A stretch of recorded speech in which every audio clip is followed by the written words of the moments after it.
everyone. Today we are going to be working together and drawing a scarecrow face, almost like a portrait of a scarecrow. And so what we're going to do so that we make sure that we're spreading our artwork throughout our entire paper is we are going to fold our paper into quarters. So first I'm going to fold my paper, and I find it easiest to hold where the edges are lined up, pull down towards me, then go out to the side and out to the side. Next, what I am going to do is I'm going to open it back up, and I'm going to turn my paper. So right now my crease is going vertically up and down. And I'm going to do the same thing. So I'm going to line up my edges as best I can. It's okay if it's not perfect.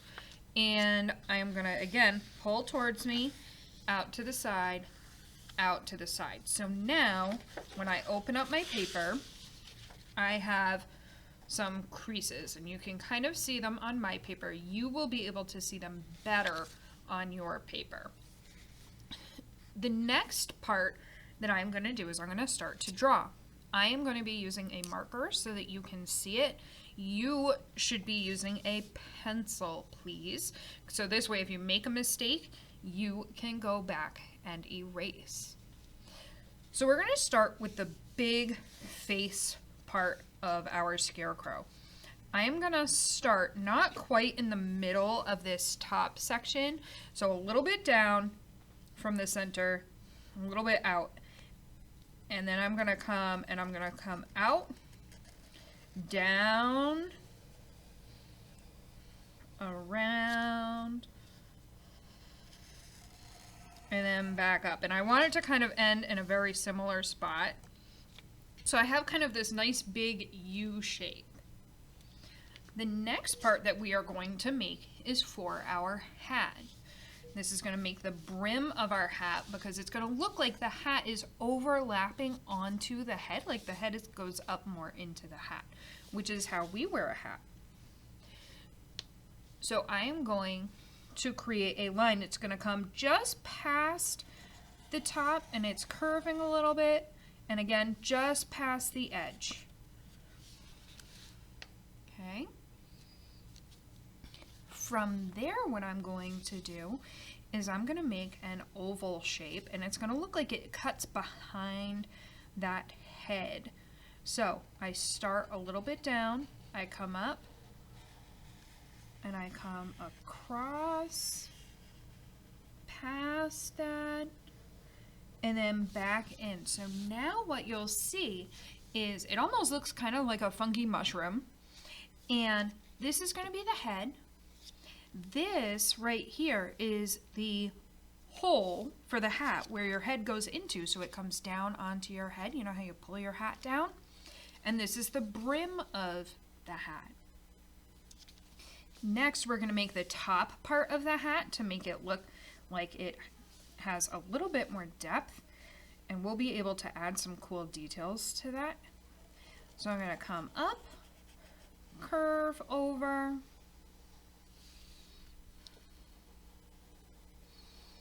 and come down. One thing to notice is that I'm making these where it connects to the brim, I'm making it just a bit wider than where the head goes in, because this way it makes it look like this, the head would fit inside of that head, inside of the hat, so that it looks fairly accurate. If yours is a little bit smaller, or if it's more of a hill, that's okay. It's fine if yours is a little bit different than mine. After we have done that, we are going to add some eyes. Now, on the picture that I see and some of the directions that I've seen, they have used triangles for eyes. I like telling students that, you know what, a lot of times scarecrows are made with anything that you find around the house, so sometimes they don't always match. So I'm going to make one of my eyes look like it is a round button. So I'm just adding a little bit of an edge there to show that there's a lip to that button. You know how sometimes they have a ridge around them? And this is going to be a 2-hold button. This button over here, I'm going to make a triangle. I like that scarecrows can be created using found objects around the house. And this one, I think I'm also going to make it 2 holes, but I'm not going to have it have a lip around it. Like this one has that extra line. Okay. Once I have my 2 eyes done, I am going to make a nice big smile. Your smile can be nice and curved. It can also be a little bit crooked for if you were sewing it yourself. Sometimes people sew the mouth right on. So I'm gonna make I'm gonna make a little bit of a bump there so it looks a little bit more homemade. I am going to add some cheeks. Maybe that's like a piece of felt glued on. The next thing I'm going to do is I'm going to add some straight lines to help make it look like it has been sewn on.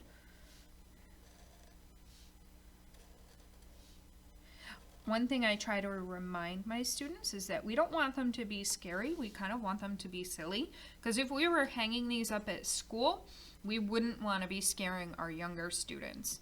That would not make them feel welcome, and we want everybody to feel good when they look at our artwork. Next, I'm going to add a nose, and we can make that a nice triangle.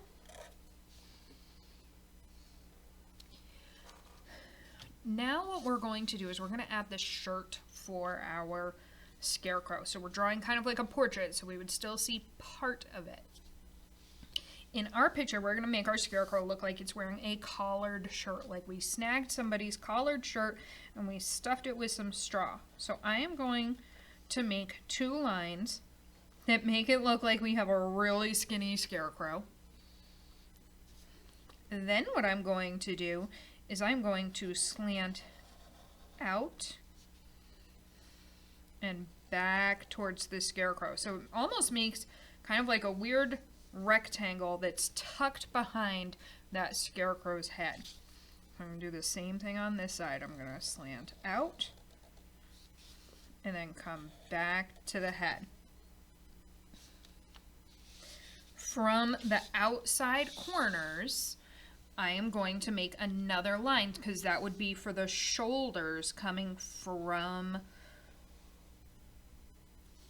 out from the collar. This is going to be for the shoulders of our shirt. A choice that you can add now is, if you want to, you can add some extra details. You could add things like a line where the shirt comes down, where it buttons up, and you could add some buttons. You might want to make your buttons different shapes. I feel like I've already used quite a few circles and quite a few triangles, so I'm going to make my buttons square. And I might only see a couple of them because we're looking fairly close. So I'm not going to see the whole thing. You could also add a patch or something on the hat to make it look like, you know, it's an older hat. It's been patched. I like making my patches look curved with curved lines so that it makes it look just a little bit more three-dimensional. And then I'm going to add some stitches to show, hey, we had to sew it on. Another thing that I can do is I can say, all right, I want this patch to have polka dots on it. So I want it to have a pattern to it. And maybe on my shirt, I want it to have some stripes. So I'm going to add some stripes. And I'm going to add a thin stripe and then a thick stripe. And then a thin stripe, and then a thicker stripe, to kind of give it a little bit more of a pattern. And then over here, I'm going to go thicker stripe, thin stripe.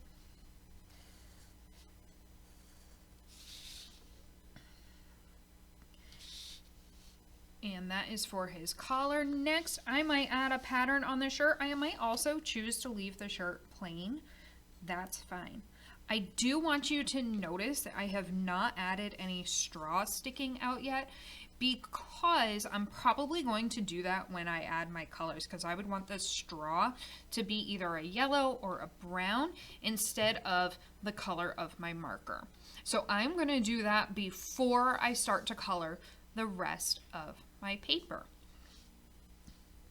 All right, I am going to add my straw as brown, and I'm going to make it look like it's sticking out of the edges of where my hat is maybe.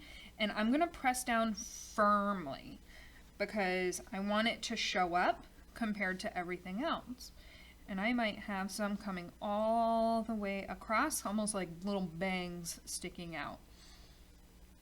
And you'll notice that I'm making them different lengths and going in a little bit of different directions. I don't want them all going and pointing the same way, so that it just makes it a little bit more interesting. And if we had made a real scarecrow, it wouldn't be all lined up. It would go in different directions.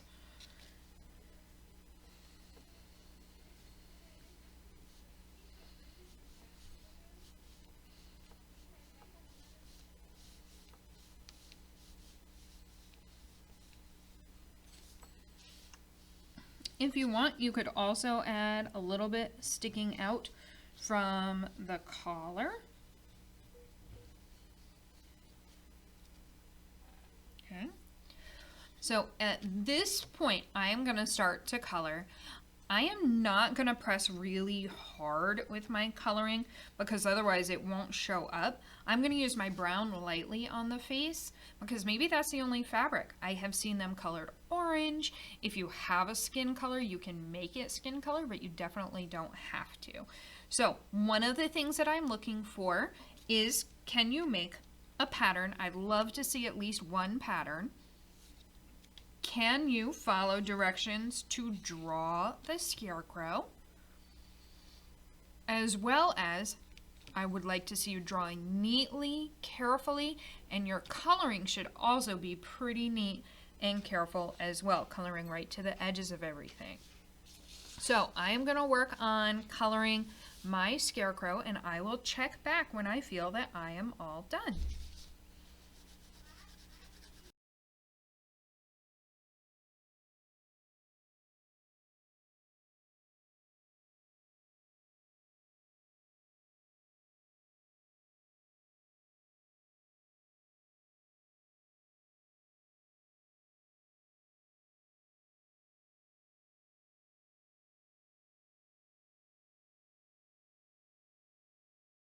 Alrighty, at this point I have finished coloring in my scarecrow, and there's a couple of things that I'd like to point out.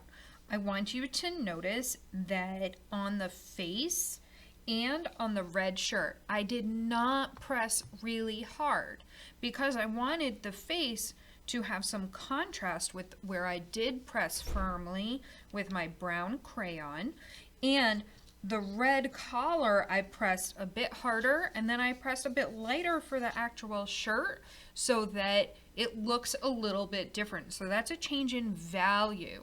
Value is how dark or light a color is. I also apparently forgot to color in my buttons. So I'm going to color those in lightly with black so that I can still see the black marker. One of the things that you might choose to do is you could choose to outline your scarecrow with a regular marker or a Sharpie before you start to color.